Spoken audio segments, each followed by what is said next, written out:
Industrial Revolution changed productivity forever. So if we go back around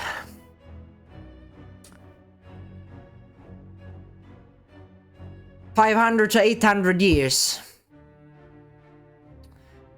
around medieval times, or even longer than 800, hell, even almost 1,000 years. And there was something called, how the society was structured back then. It was called feudal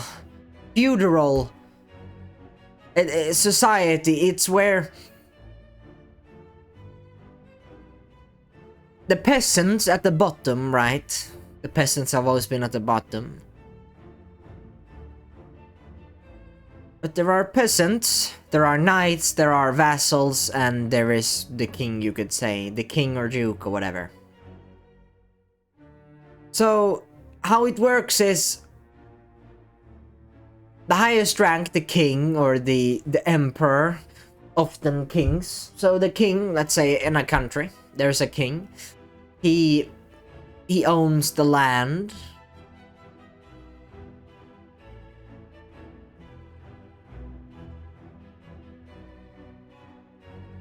He is the king, he owns the land. And there are vassals of the king. There are vassals, there are nobles. So they, as you can see here, it's often, they swear loyalty to the king. They swear loyalty to him. They will bring him the army. They will bring him soldiers in exchange for land. So these vassals get land from the king.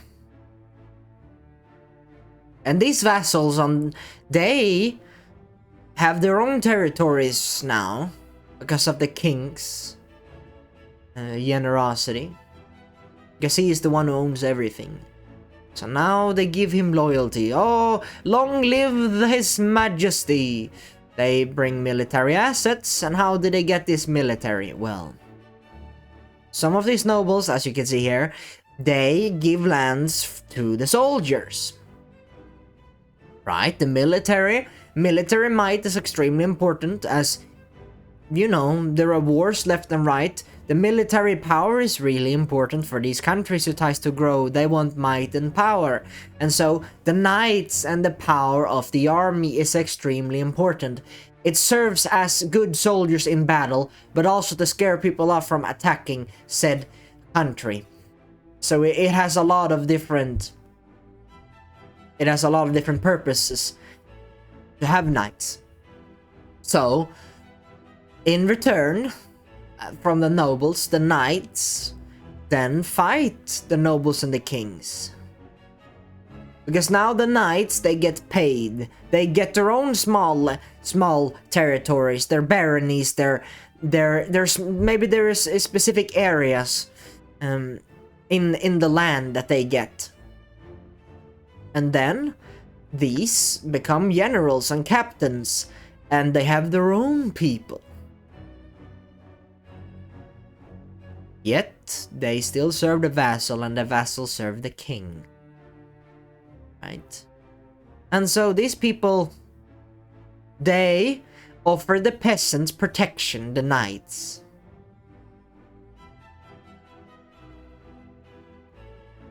And then the peasants, in return, farm the land, hunt the food. Well, most of the nobles, they actually get their own food. It's kind of funny, but yes, they get food from the peasants, but they also, they are rich, they are vassals, they have a lot of money. So basically this is how it is. The peasants, they pay taxes to the lords or the knights, and the knights pay to the vassals, the high nobles, and then the high nobles pays to the indirectly pays to the king, but these are so filthy rich, these nobles, so the king, if he asks something, then most of them will comply, because they have a sworn loyalty to the king. But most of the money probably goes into military, stuff like that. But the peasants, they are the ones who pay taxes, they're the ones who farm the land, and then the knights, they also pay taxes to these and to the high nobles.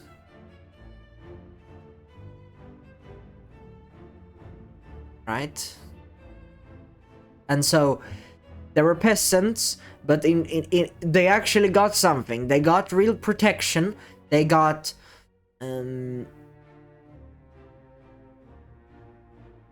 it wasn't terrible. They paid maybe a tenth of their total grain, whatever they produced, and it was kind of, it wasn't, they didn't take, yeah, it took a lot of time, but honestly, they worked like a couple of months per year, and then they got a lot of money, and then they gave to, so they weren't, it wasn't all, it wasn't that, it was actually not too bad to be a peasant.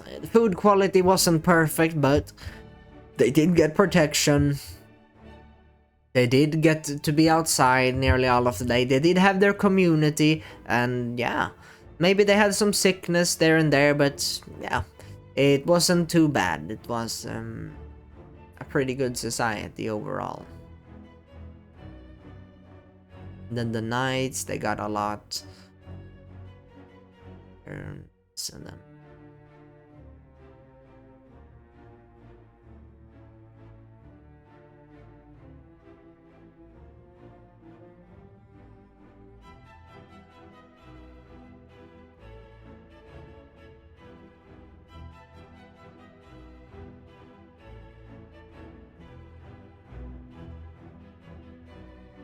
yes. So that's the feudal society we had in medieval times, and before absolute monarchy came. Ooh, this picture is amazing. I managed to find this picture that I can use. So now then, we went from feudal society, now we are in absolute monarchy. A very good example of this is Sweden. So here in Sweden, we had Karl the... in Sweden it's called Stormaktstiden, so ever since Karl the 10th to Karl the 12th, I guess. So there were 3 Karls. It was around 100 years where we had a very big territory in Sweden. But basically, we had the kings with absolute power. The king had previously owned the land, but had vassals, nobles who had their own territories. You kind of like, you know, when it's like duchy, you have a duchy, you have an earldom, you have a barony, you have a, you know what I mean, those things. Now it's an absolute monarch.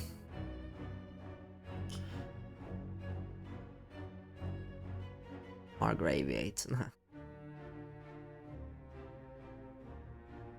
The absolute monarch, the absolute king. And ever since Karl X, there were many of these were glorious kings in the battle. They were, yeah, they were glorious kings for the country. They expanded the country. I guess they kind of protected the country. But these were warlike men, bro. These were warlike men back in the day. Ooh, they were warlike men. Karl X, he was famous for going through his whole army, going to Denmark and destroying them.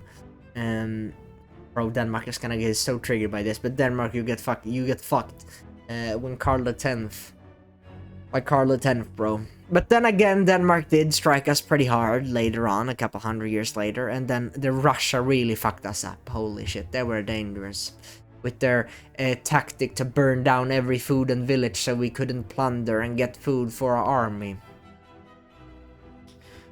And yes, I think we could have taken over the whole Europe if we had the same power as the Mongolians, but we unfortunately lost that. I suppose that has a lot to do with agriculture and Europe cultivating land. I think that's a big problem why we didn't get bigger that way. I'm not gonna talk more about this, but we had this absolute monarchy with power. So not a lot has changed from feudal society to the absolute monarch society. And it went on from, I think it was 1500s to 1700s, and then things changed a lot.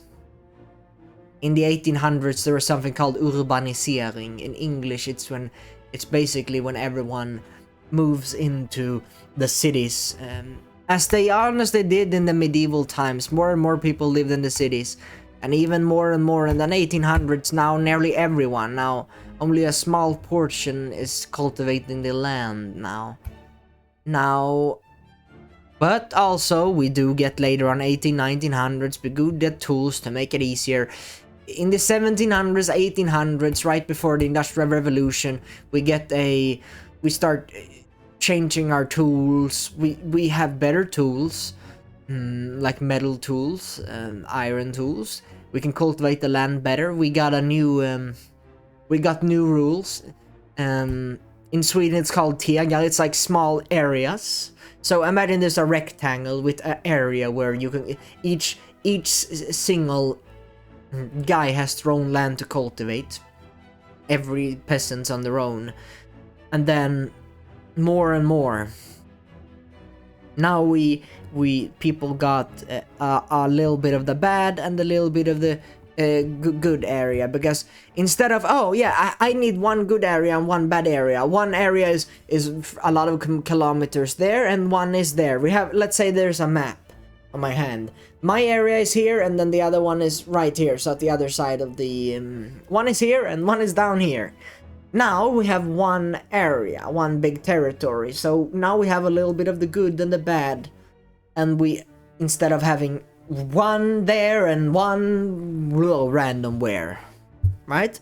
So now it was easier and more efficient to farm. So the farming, cultivating the land method has drastically improved, along with the tools have drastically improved.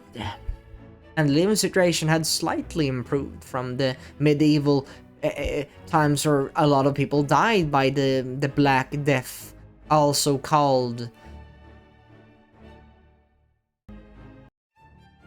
the Black Death pest. And it's where a lot of population got sick by, there were these viruses on the rats that really infiltrated people. A lot of these things, there are theories where there are people smuggling them in to make the people sick, which I think it is more plausible than God being against them. I also do things that the food doesn't help at all. We know this, that eating bread, eating gluten, eating lectins literally widens the cell walls. We have a bunch of million cells in our body, and these cells widen when we eat such thing as gluten and lectins, which are in most plants, right? When we eat those things, it literally widens our cells. Things, bacteria and viruses or stuff like that should normally not go in, that literally our cells, our body repels out, gets inside. So a lot of the things that shouldn't affect us normally, natural state, does. A lot of the sickness, bad teeth, bad this, overweight, all these problems that we naturally don't have, that most animals don't have, we get as we poison ourselves. We are the only race that constantly poison ourselves.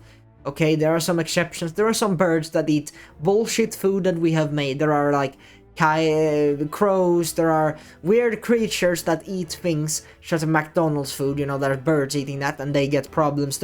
You feed the wrong food at the zoo, they get sick or they die. That's literally why they say at the zoo, don't feed the animals. Nearly every zoo I've went on, they say that.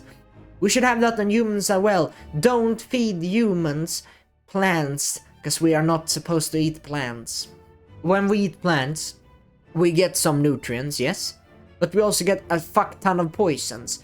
And you wanna know something funny? Fiber is indigestible. You can't digest it. That's why it goes right out the stomach. And that's why you can maybe 2-3%, because we don't die. We don't. There are creatures who die by eating this. We can survive, but it's more of an emergency fuel. Carbohydrates and fiber are emergency fuel. It is basically indigestible, but we do get 1-2% of nutrients, but that is 100 times less than anything we can get from meat. That is why meat is 10, 20, 30 times more nutritious than any other food, even though, oh, this meat doesn't have much nutrients. Any meat, even grain-fed meat or whatever, is still more nutrition than any plant you can eat. Funny, right? The ultimate nutrition.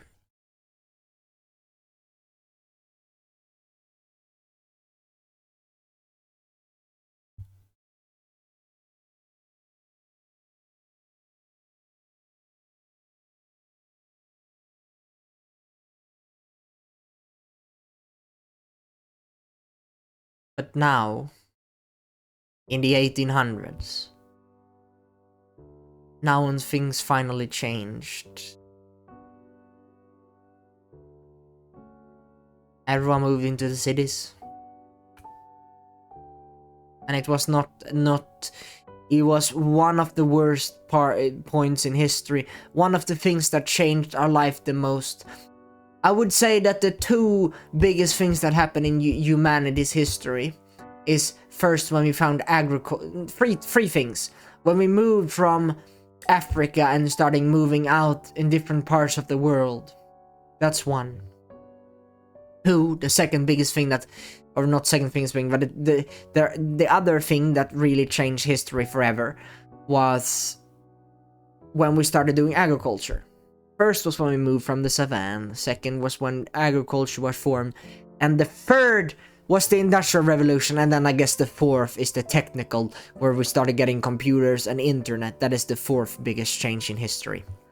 But let's go through the Industrial Revolution. What do you see here?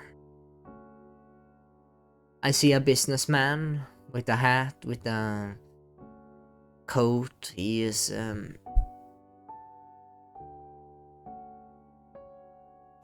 the business owner, the leader, the slave owner, whatever you call him. And then there is the slaves, the people who need to work a lot. And then there is the bread, and then there is the water, there is the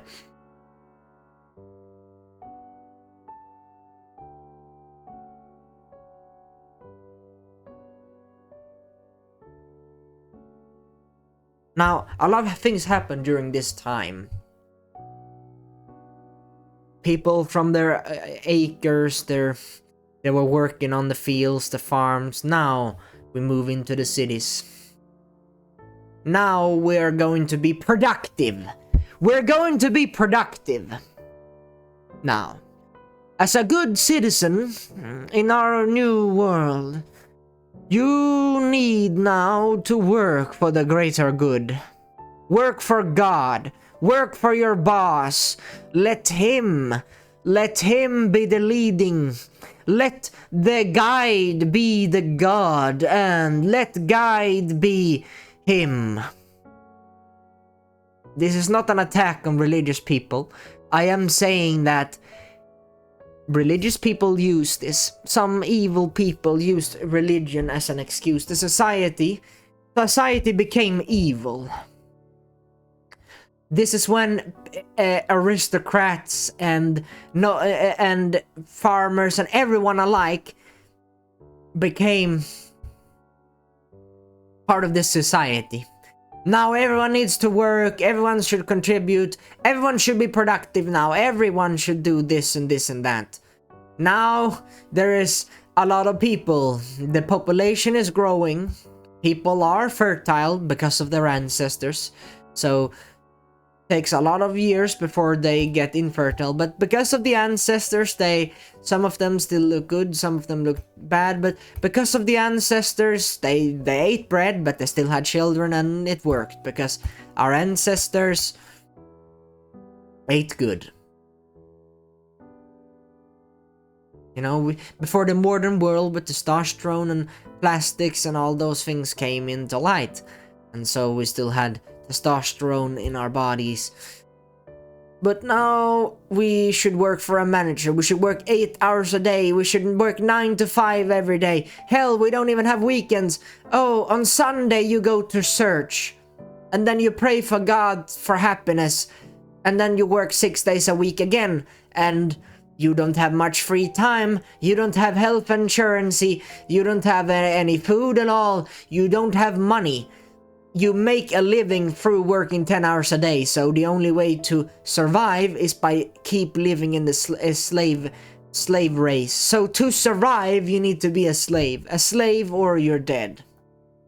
This is the society they had, and it was extremely horrible. It was slavery with no health at all, no health consideration at all, no health insurance, smoke everywhere, things that fucks up our health, carbon dioxide, a lot of it, methane. And now we start creating plastic slowly but steadily. We start creating dangerous compounds. We start enslaving and cortisol inducing. We put things in our body that shouldn't be there. Drugs starts forming. Bad materials, bad environment, incredibly bad food. Even worse than we had before. The worst food ever. And then 1900s, even worse. Now artificial ingredients, now it's even worse. Now everyone eats protein bars to survive. Now it's the worst shit ever. Hustle culture becomes a thing. A very deep thing. You become a slave, that's your only reason for existence, to keep working. Now the modern society comes. We're not far from this. What is this? A prison. Also called school. It is worse in some countries. China has it really bad. China has a really big slave society. The government is really milking every fucking energy, every drop of energy, everything they're milking, they're draining all. Everyone is depressed, no happy energy, happiness, depression.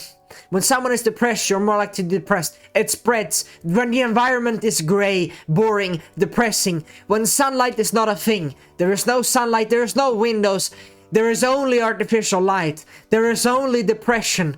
And it goes on and goes on. This is your school life. You are 6 years old. You have to go to förskoleklassen or first class. School start. You learn how to read and write in an environment that is full with artificial light. That is in an environment where people grow up eating cereal for breakfast. In an environment where you grow up preparing yourself slowly but steadily for 1st to 9th grade, to from middle school to high school, from high school to work life. You spend 10, 12 years in the education system. You're spending 12 years of your youth being educated on propaganda or things that will later help you in your life if you wanna be a slave. You're getting a 12-year course on how to be a slave. The biggest slave of them all. I'm a slow laner. I'm gonna work 10 hours a day. I'm gonna get the best career ever. I'm gonna work this many years at university. I'm gonna become contributive to society and get paid nothing.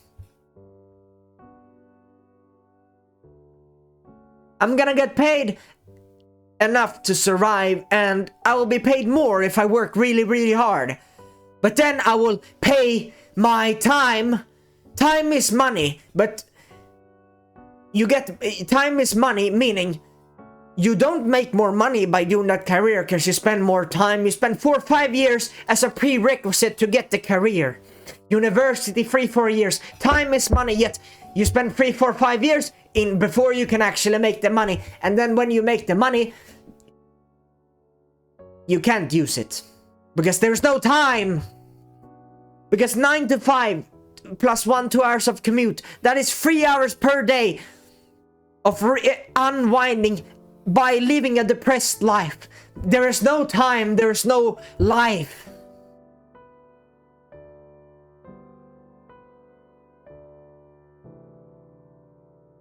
Depression everywhere, because there is no happiness. Not a single person here in their intuition.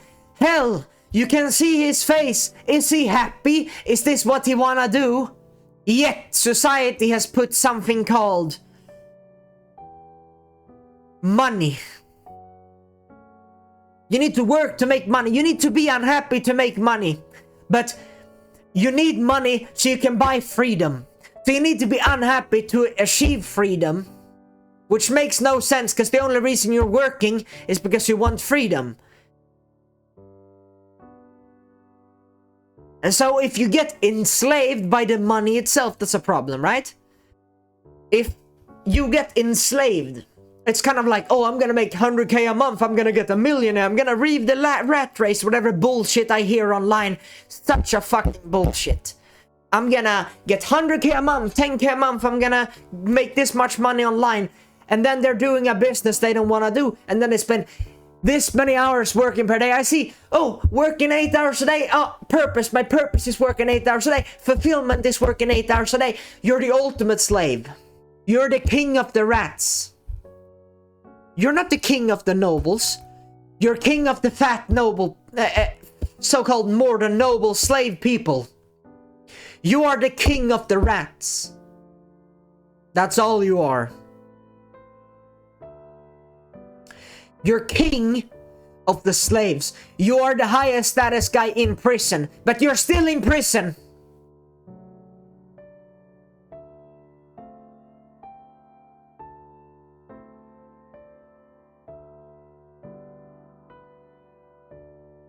So this is how it is. And the government have taken notice. Complaint has been noted. And as a result, things will slowly start to change. In what way? They will mask the real problem. They will introduce video games that will get you think fulfills the same itch as real adventure, but it doesn't, because it's fake dopamine. But it's slightly, gives you a slight dose of the real thing. Vaccine, a slight dose of the sickness. You get a slight dose of real fun. The video game, but it's not really fun. You're not enjoying it. You're not smiling while doing it. You don't actually enjoy it, but it's 1-2% of what you actually want. You want reproduction, you want children. Well, we make a corn hub, which is a place where you fap, where you jack off, and then you get your woman, you get your fucking, right? Corn hub instead of real lover slash relationship. Friends, oh yes, Discord friends instead of real friend, doing real things in nature. Oh, making money instead of spending time with your loved ones. Oh, I need to work, and then the man goes and work, and then you leave the woman behind. Sure, you're a provider, that is good. Providing is the minimum. Money, honestly, money is a means of freedom, and so you sell your own freedom for money, which is very fucking stupid. Of course the women get mad, of course some women leave you, because women, they require emotional support. We as humans, both, you and I, woman and I, man and woman, we all need some kind of emotional support. And I don't mean what I mean is we need human connection. We do. Right?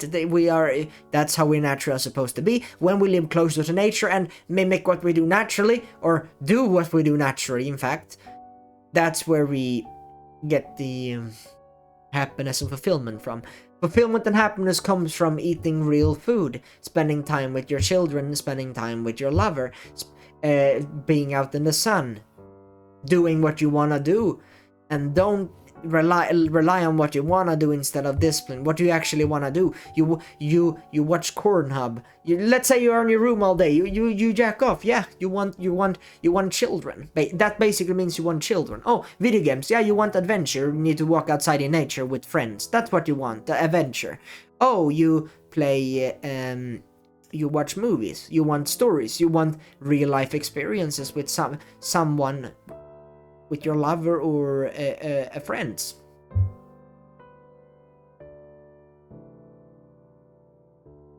Right? They are mimicking what you really want to keep you a slave.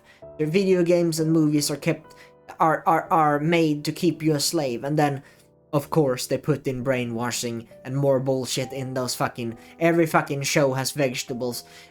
When I watch like animes and stuff, cooking shows, it's stupid. They have soy, they have weird dishes.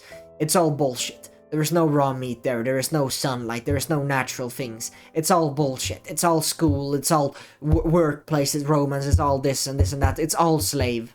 It's made for the masses, the slaves. After all, you don't want to enlighten the masses, and so you don't make content like that. It is a very depressing society in that sense. However, on the bright side, in a modern society, we have more freedom than ever before. Yes, because of stupid modern society, we literally need money to survive. They literally removed it. No, you can't. It's just easier that way. No, we can basically not hunt unlimited. There's like laws on hunting. You need to ask the owner who owns the land to hunt. You need to own. You can't even live naturally because people own this place. Oh, there is this laws here. There's laws here. Laws, my fucking ass. The only law in nature is kill or be killed. There is a tribe of people. There is a big family of tribes of... Maybe there is a family of 10 and 20 children. And then there's 2 to 3 friends that has 10, 20 children. There are like 3 women, 60 children, 3 men. You know, big tribe. And...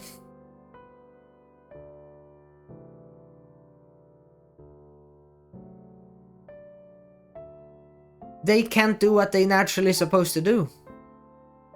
Because I can't cut the wood, I can't make a house outside, because the wood is owned by local master, local whatever. So I can't do what I want with it. Meaning, there is no freedom anymore. I need money to buy a house because I can't build a house. Oh, but you need money to build the house. Bro, there is wood outside, but it costs money to take the wood because apparently now wood costs money because someone owns it, but you can't really own anything in nature because in nature it doesn't matter. It doesn't matter who owns this and this and that. It's kill or be killed. You take resources that nature provides to you to build a happy life, to build the big mansion that you can have your 20 children in. You build your houses with people. Have you seen? There are shows. I have seen. There is a anime show I've watched. It's like farming show. He built his own house and so on. That's how we're naturally supposed to live. Maybe we cultivate the land. Maybe we hunt. Yeah, hunting is what we're naturally supposed to do. We hunt. We build own houses. We spend time with family and friends, as he does. The only thing that he does that is not natural is, I guess, the farming and stuff like that. But yes, he's having fun. Like he's like tending to the farm, but then he's spending the rest of his time having fun. I actually remember that it's for very... And during the winter you would probably still hunt a little bit, maybe an hour or two. You would have very thick clothing from the animals, fur, very thick clothing, and then you would probably spend nearly all day tending to the fire, telling stories. There would probably come people outside the village, if let's say there was like in the medieval times, it was winter, there came guys who literally made a living out of I think there were some guys making a living out of telling stories because people really appreciated it. There were demand on stories. Today there is demand on content. So what's really beautiful in today instead of industrial revolution is that the internet came, which has its own set of problems. But one thing that people tend to forget is that we can make money online now. So we can make money not working in the slave society. We can make money while not being a part of the society that we don't want to be a part of. I do not want to be a part of the society at all. I have gotten enough. It's bullshit. They lie about the food, they lie about nearly everything, and they still expect me to be loyal. I am not loyal to someone who literally enslaves me. And that's why I create my freedom through an online business as I have now. You will come back, if you don't really agree with me, you will come back years later and you will think of this video, and you will see that the only real way to live is this way. Because your ultimate goal in life, whatever you're doing, whatever habit you're doing, you want freedom of some kind. But you are not free when you make money. Because when you make money, you're a slave to making money. And that's why you need to make money in a way that doesn't feel like work. Because you should not do that. You should not do anything you don't want to. That is the slave mentality. Again, and I think this originated from this, and also modern society and school and everything. Since our parents, and since we were born, we were told we should go to school, we should do this, we should get a career, we should go to university, we should do this and this. Everything in society is preparing us for this life that we actually don't naturally want to live. And what we don't naturally want to do is what we don't want to do. But with an online business, with YouTube, for me, I work maybe 4 or 5 hours per week.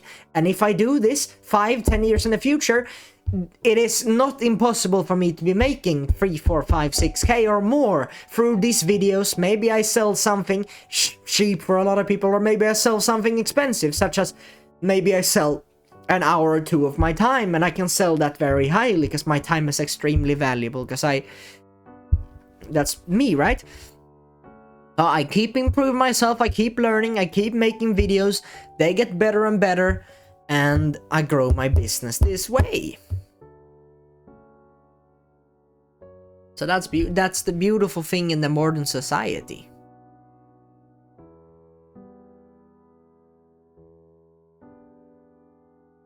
But the biggest reason why this is allowed to exist still, why this is still, even though it's so bad and a lot of people are waking up, why is it still getting momentum and keep going? Why is it, has it been going for 200-300 years already? And that is because it is good enough that you don't want to take the risk. There is a lot of risk to these things, but it's good enough that you do not. It's good enough that you don't take the risk. There is a lot of risk, and if the world was absolutely black, it was terrible, absolutely shit, this can't go on, I feel like shit, I wanna die, I wanna this and that, then you would do anything. Desperate act can, yeah, desperate measure could be desperate act, could be met with desperate acts, but now you have like a 5-6 out of 10 life, not a happy life, not a natural life, but it's not that bad that you want suicide. Some people do, but it's not that bad. It has improved. Industrial Revolution was probably a 3 out of 10 life. Nowadays it's 5 to 6 out of 10, maybe 6 out of 10 because of weekends now, and because of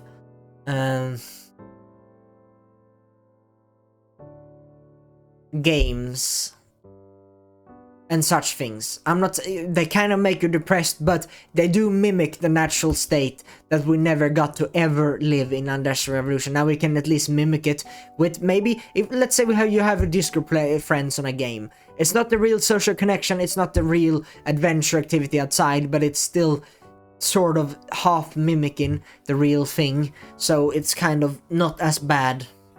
And then the perception of life is brighter because they think this is how it's always been. I still have 2 days a week. I'm looking forward to Saturday. When Saturday comes, I'm gonna be so happy. I'm gonna prepare food, I'm gonna binge eat or whatever. I'm gonna prepare my favorite food, I'm gonna play games with friends, I'm gonna do this, and you have like something to look forward to every week. And you have the space of weekend. You have that off, as in school and some work. You have most weekends off, right? So there's actually 2 days, which is 2 out of 7 days where you're actually totally free in that sense, right? So there is some kind of freedom today. These people have maybe one day, and even then they had to go to church and they had to do specific things. Nowadays, a lot of the things are, you know, cutting you. A lot of the things you don't want to do, we has automatic. You can cook quickly now. You can get food quickly. You don't have to hunt yourself. You can get everything easily. Everything is pretty easy. You don't have to move as much. We have cars. It's quicker. It's less resistance. It is better. But it's the problem is that it's good enough that we don't want to change. It is better, and because it's better, it's like 6 out of 10. It's not worth taking a risk to get to a 1 out of 10 life. But if you already have a 1 out of 10 life, then taking the risk doesn't matter. You see what I mean? If you have a 3 out of 10 life, then taking the risk that is easy, because then even if you fail, it's not gonna be much worse. Nowadays, there is more of a risk. If you quit your job, you will have no money and you will be depressed. You might end up spending all day watching bullshit and fapping and poor Pornhub every day, feeling absolutely depressed and horrible about yourself. And you are like a rat stuck in a prison cell, and you can't leave the prison cell because it's good enough there. You still have the artificial cheese, even though it's not real cheese. You have artificial cheese, artificial happiness inside the prison cell, and so there is no motivation to do anything because you have the artificial cheese already. The rat has the artificial cheese. The mouse has the artificial cheese. There's no point in looking for real cheese because I already have cheese. It's not worth taking the risk. The risk could be I don't get any cheese, any happiness. That's the problem with our modern day. So now I've covered all steps and why Industrial Revolution changed productivity forever.